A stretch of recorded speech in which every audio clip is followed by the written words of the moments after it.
Powered by the Inside the Birds podcast. Now, live from inside the Matt Black Kia Studios. This is Football at 4. Football at 4 is powered by the Inside the Birds podcast. It's brought to you by Prop Swap, America's sports betting marketplace. Sell your sports bet, take your profit. Find out how. Go to PropSwap.com. Download the Prop Swap app today. Geoff Mosher is at the NFL Scouting Combine, where the Eagles' offseason is underway. The draft prospects are out. There's a lot to dive into. There's a lot of whispers, I'm sure, going on at the Combine as well, as the teams are beginning to put their offseason plans in place. Geoff Mosher, how are you? I'm good. I'm not there yet. I leave tonight. Everything will start tomorrow, so I will be in Indianapolis sometime tonight, in which, Mike, I plan to do something for the first time ever and join a very large fraternity. In fact, I'm one of the last people, I think, to have not done this yet, and that's arrange for an Uber ride. You've never taken an Uber? I have only taken an Uber maybe 3 or 4 times in my life because I was with somebody who had the app and did it. I just downloaded the app for the first time this morning. I've never had my own You're Uber kidding ride. me. I swear to you, I almost said a curse there. I blank you not. I swear it's the truth. I am perplexed by. I don't even know where to go from here. It's amazing. I've used Uber 100 times. I've used Lyft 100 times. Sure. I actually downloaded both of those apps so I can price compare as soon as I get off the airplane. Wow. I know. Isn't that great? When I was at the Super Bowl in Atlanta, I had that week, Uber gave me, every once in a while they'll give you certain promotions and stuff. And I had 50% off rides for the whole week when I was in Atlanta. So my ride from my hotel to Radio Row every day was $1.50. Oh, okay. Yeah. Well, that's the advantage I hear. So, I mean, I will not be taking a cab. I used to always just take a cab, but now I'm going to join the 2020s. Wow. Is there any particular reason why you didn't take the Uber and now have decided to? So basically, because when I stopped traveling, when I got off the beat, when I left CSN Philly, now NBC Sports Philly in 2015, I went and did sports talk radio. I've done it in Philly. I've done it with you. I've not really traveled a whole lot. And when prior to the pandemic, when I did travel, I was usually with my wife and my kids. We were either renting a car because we went to Florida or something. I have not done a whole lot of single individual travel that would require an Uber. And I just, in the last 2 years in the pandemic, I haven't done anything by myself really going somewhere that's a long drive. So just haven't had the reason to. I'm not anti-Uber. I just haven't had a reason to. No. So Till tonight. When I went to Clearwater, so down there, this was a couple of years ago. Mm-hmm. The cab drivers hate the Uber drivers. I mean, it's all out hate, right? Oh, it's war, I'm sure, yeah. Visceral hate. So at the Phillies game, when you go to whatever it's called now, Bay Park Ballpark or whatever, you're standing out. There's a little turnabout there where the cabs all come to pick you up. Right. Well, we had ordered an Uber. So the cab pulls up and he's like, "Hey, you guys want a ride?" "Oh, we're waiting for a ride." "Well, who are you waiting for?" And we're like, "Oh, we're Uber." And the guy, no joke, wanted to fight us. So when the Uber driver pulled up, they almost got into a fist fight with each other. Wow, it's a war out there, man. It's crazy. I don't mean to say that lightly, given what's really going on. But I know it's a very heated. Obviously, that's a big chunk of their competition now. Oh yeah. Well, maybe that'll get them to lower prices. I don't know how it's going to work, but I've served the cab community quite well for most of my life. I would think a lot of the cab drivers have now moved over to that other world. Yeah, you would think so. Yeah. So you're going to be in Indianapolis, and obviously the scouting combine is out there. When you go out there, right? What is one of the things that you are looking to try to find out or listen for, ask around about? Which are many things. The first few days of the combine are sort of more about the NFL free agency than they are about the college prospects. The first 2 days are filled with all the podium interviews from head coaches and general managers. So that's when they are most accessible to the public. After that, you kind of have to find guys randomly or in certain spots or arrange your own meetups and things like that. So, and then the workouts, I believe, don't start until I want to say Thursday, right? So Thursday, I believe, is when the actual prospect workouts begin. So I say the first few days are more of an information gathering Right. Type of days for reporters like me, where you're trying to figure out, what conversations are being had about free agency trades, hard news, NFL stuff. And then the latter part of the combine is more about the college prospect, their workouts, how they looked, and things like that. I want to get into some more of that stuff, but before we get there is some news with the Eagles that is kind of interesting. I'd like to hear your opinion on Andy Weidel interviewing with the Steelers for their GM job. This is the fourth front office member who has been interviewed to leave here, so it tells you a couple of things that we can get into. But Weidel, he might be the most interesting of the four that has been interviewed. Well, first of all, Weidel is the highest ranking person in the Eagles scouting department, not named Howie Roseman. So the fact that some other people have been interviewed, Jeff, the hierarchy goes Roseman, Catherine, Weidel, correct? Well, that's tough because Catherine Rach is technically a member of football administration department, which is kind of the analytics. There's some crossover stuff there, but that is kind of like the analytics department. Whereas Andy Weidel is vice president of player personnel, which is traditional field scouting. That's just going out and scouting, right? And being in charge of the scouting staff. So, in fact, Andy's in charge of the scouting staff. How he can bring some people in, which he's been known to do, but just like Joe Douglas brought Andy Weidel in, Andy has also brought people in since he's been promoted. So if you want to call it maybe an equivalency between Andy Weidel and Catherine, that's fine. But Andy is the highest ranking field scout in the scouting department, not named Howie Roseman. Right. Who obviously presides over everything. Catherine Rach interviewed with Minnesota. She did not get that job. Ann Cunningham is in Chicago, and Brandon Brown got hired by New York. So two members of the Eagles front office are already gone, and now Weidel is interviewing for the Steelers job, for their GM job. Yeah, now the Steelers, I've talked about this a lot on their podcast. I've done a lot of research, and I know some people within that organization. And what I've always said is fascinating about the Steelers is that they have a unique value.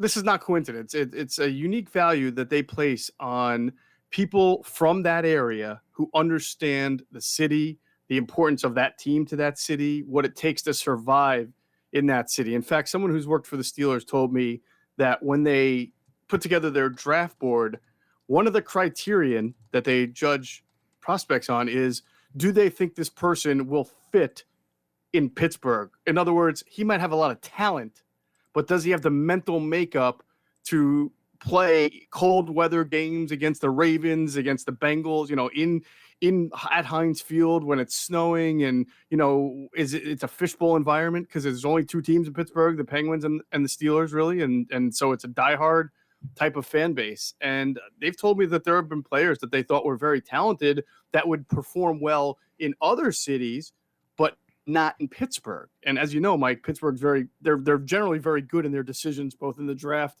and in free agency. So that's a really unique thing about them, and they value having some kind of tie or Pittsburgh roots in their front office. Kevin Colbert, their GM, who's stepping away after the draft, is from Pittsburgh.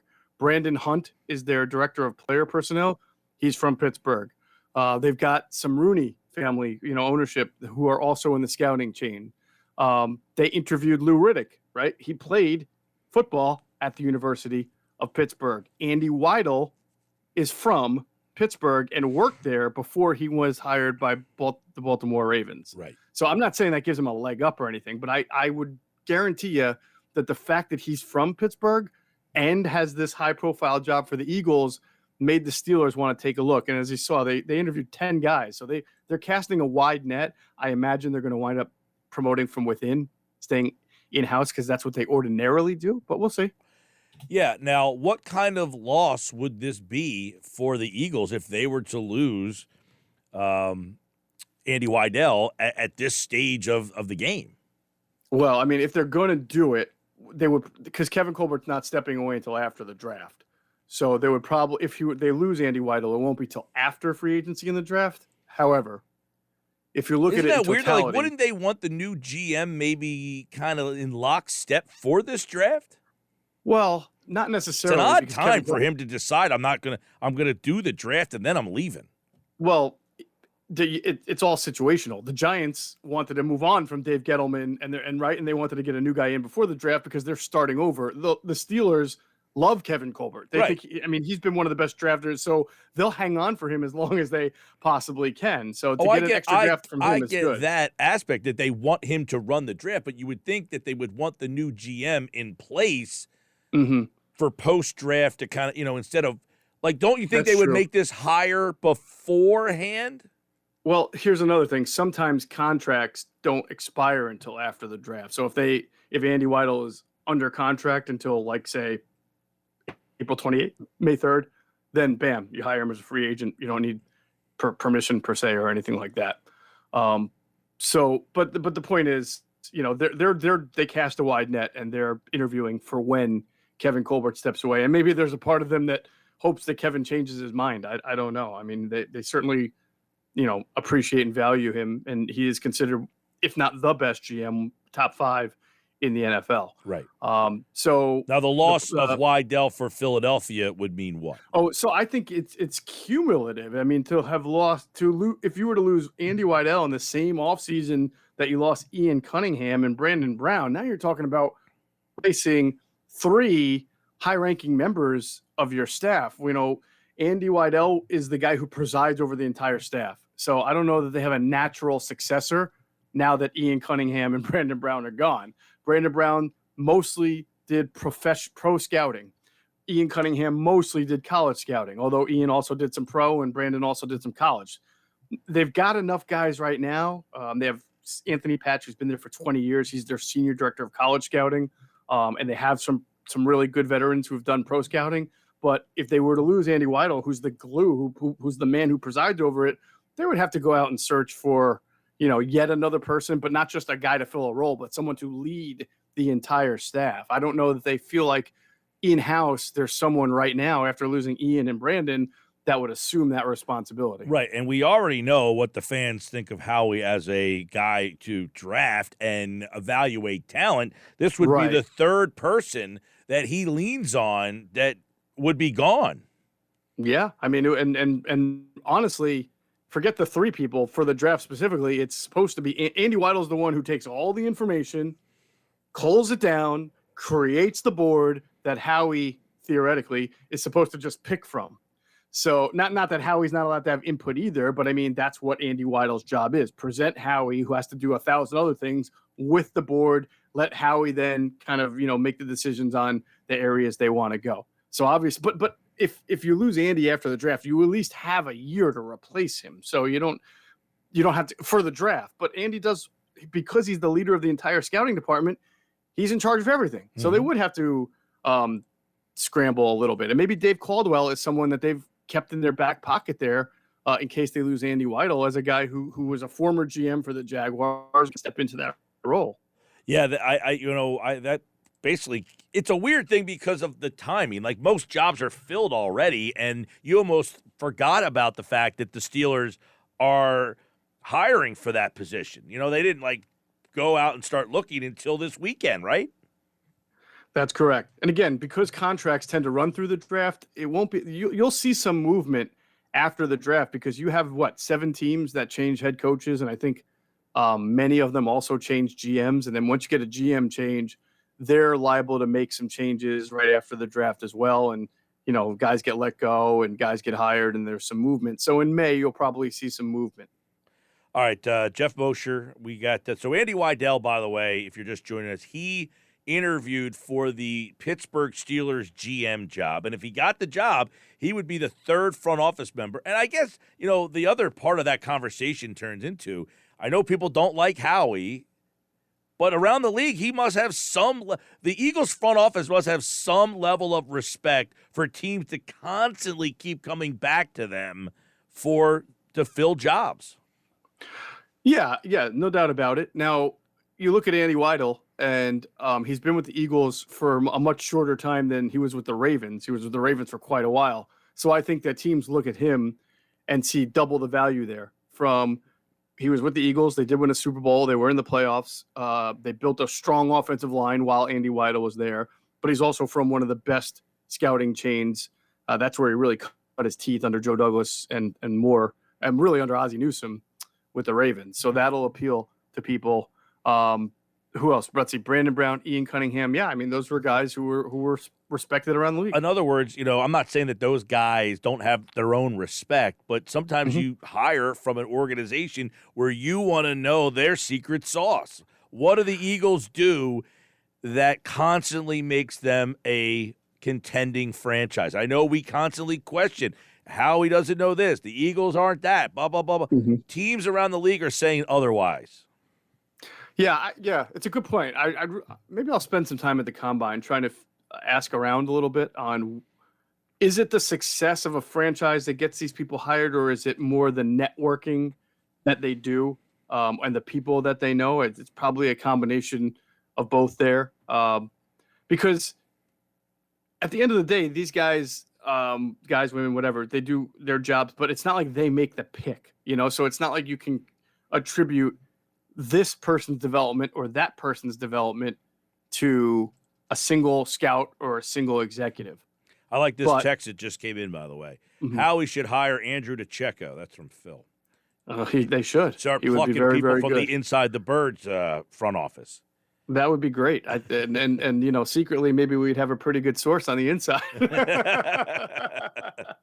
I just find that fascinating that, I think most people listening probably never heard of Ian Cunningham or Brandon Brown or Catherine Rage, by the way, and that these teams said, I want to talk to these people. Yeah, no, I think it's pretty interesting, too. And how many guys over the years have been plucked out of this organization? Joe Douglas. Joe Douglas was plucked. Obviously, Andrew Berry. See, the whole Andrew Berry thing is, do you consider him an Eagle? I mean, he was here for a year. He wasn't plucked because he had great success with the Eagles. He was plucked because he was the number 2 to Sashi Brown with Cleveland, and gained a reputation for being really smart, knowing how to blend football with analytics, which is why he appealed to Howie Roseman. But it's not like he's like from the Howie tree. He spent a year in Philadelphia. Not that he didn't have an impact, but again, I don't know. And I think it's different for teams, what the criteria is or how these guys get on the radar compared, because there are sometimes guys get jobs. And I think, what did that person do compared to the person over there, in that team? I don't get it. So who knows? Well, what's his name? Light down in Tampa. Yeah. Grigson in Indianapolis. Well, he's what about him? What about Light and Grigson? Oh, leaving the Eagles? Yep. Was Veach here in Philly?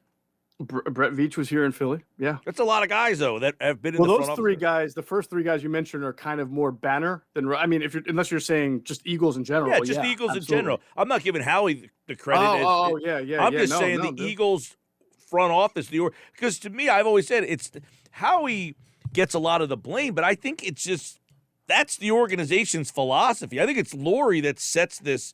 This is who we are. We got it from Andy. We've had success, and that's who we're going to stay. And Roseman doesn't push him to get off of that track. It's, hey, that's what you believe. I'm going to stick with that. So offensive line, defensive line, it is.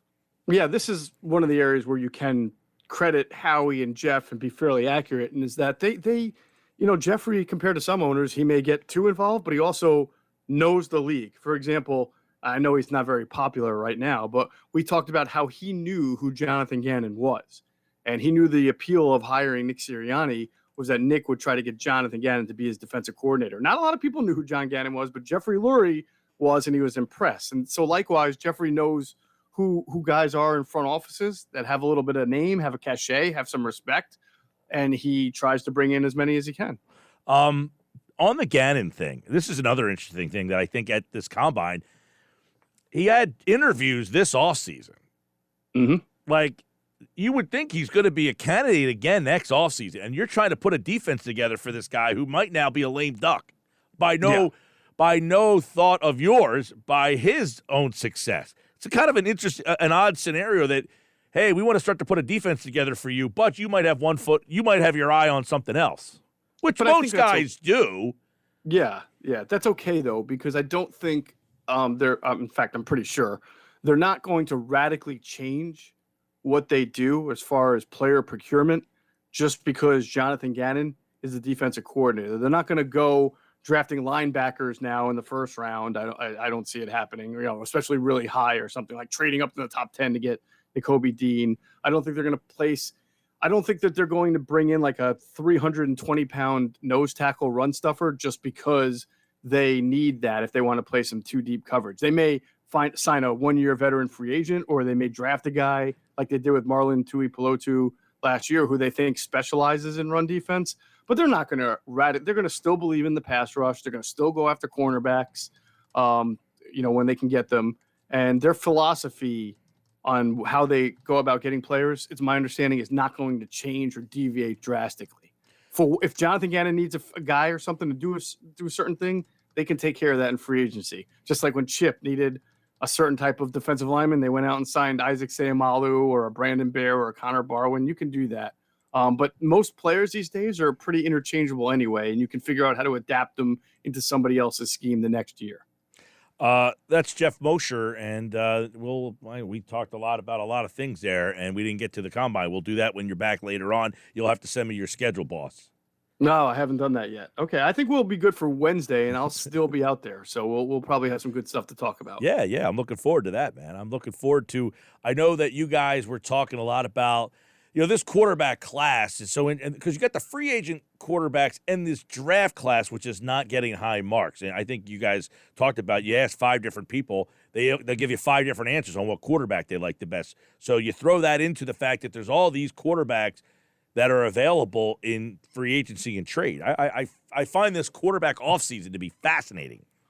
I'm with you. It's weird because sometimes you'll get like the traditional year, you'll get like, oh yeah, I really love these 2 quarterbacks, and then they'll tell you the drop off is immense. Like the next 5 guys, they're going to struggle to be backups in this league. Even though this year's class, you don't hear anybody saying that any of those guys are true top 10 talents. I also don't hear about big drop offs or these guys are going to struggle to play in this league. It feels like the top 5 guys, whatever you want to call them, however order you want to put it in, people think that they've got some potential. They just need a lot of work or a certain amount of work, and that they're just not ready to step in and be like a Justin Herbert. But I'm not getting the vibes that they're all going to stink either, if you know what I mean. So I made the joke. It sounds like the backup quarterback position in like 3 to 4 years is going to be really good compared to how it is now, because some of these guys will probably be really good backups and not starters. But as we've seen, that's become a very important position in the NFL. All right, we'll talk more about the combine and that kind of stuff later on this week with Geoff Mosher and the Inside the Birds guys. Check out the Inside the Birds podcast at InsideTheBirds.com for more offseason Eagles news. Free agency is almost here. It begins 2 weeks from today. Kind of. Can't wait. Kind of. All right, sort of. All right, Jeff. Take care, bud. You got it. Let me know how that Uber ride is. Well, if you don't hear from me Wednesday, you know something went wrong. And don't be a bad driver, because they can rate you. Don't be a bad rider? Yeah, because they can rate the passenger. They can be like, but now what would be like, because the payment's already taken care of. Whatever, if I'm loud and obnoxious. Well, because if you get a bad rating, then people might not want to pick you up. Right, but I'm saying, what could I possibly do? You could smell. You could have BO. Maybe, I don't know. I mean, maybe. Okay. Like in other words, like maybe if you were out and had a couple cocktails and didn't, loud, obnoxious. Yeah, they might say like really loud on my cell phone about something like really inappropriate. I get it. Okay, all right. I'm usually not like that kind of guy, so I'm all right. All right, good. I'm just giving you a heads up. You got to give you the Uber etiquette. Do you get to see your own rating? Like, will I know what they rate me as? Good question. I mean, I don't Uber like that often. It's like when I'm on vacation, I go to Clearwater, I'll Uber every day. Right. In fact, one time, this is great. I Ubered, so we flew to Tampa, is where you fly into. The Uber picked us up at the airport. The guy didn't speak any English, so we were talking through Google Translate back and forth. Wow, that's pretty cool, actually. It was neat. I was talking, and showing him and he would talk back to me, and then we'd hit translate, and I'd read it. Well, by the way, I have not yet used Google Translate either, so I may have to have 2 maiden voyages by the end of this night. All right, man. See you, bro. See you, man. All right, that's Geoff Mosher from InsideTheBirds.com and the Inside the Birds podcast. I'm Mike Gill. This is the Sports Bash.